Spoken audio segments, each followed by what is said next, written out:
we have a Sentro needle knitting machine. We have used this machine to make numerous hats and scarves, and let me tell you how much time we have saved by using this machine rather than hand knitting. In fact, my little niece, who has never knitted anything to completion, made a beanie hat all by herself from one afternoon, and it was just so quick. And the great thing about this machine is that you just use the hand crank to turn the spindle after the yarn is threaded, and that's pretty much it.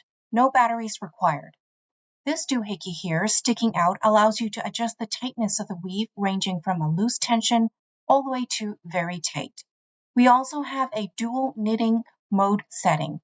There's the T-loop knit, which allows for a circular weave, and the P-flat knit, which is for a plain weave. To make the first stitch, the yarn should be threaded inside the white hook and the second stitch should be on the back. Then continue by slowly turning the hand crank while guiding the yarn onto each hook, alternating between the hooks on the needle bed.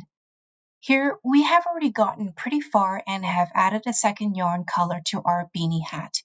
You can see how quickly we're able to crank the handle. It's actually very smooth, and we can even go faster if we wanted to. And here's a close-up overhead shot as we continue to crank the handle after adding a third yarn color. At this point, we have made several of these beanie hats, and there's no stopping my little niece. And here we're showing you how to tie off the ends between the two colors of yarn. We've turned the hat inside out to access the loose ends, and a single knot for each is all you need.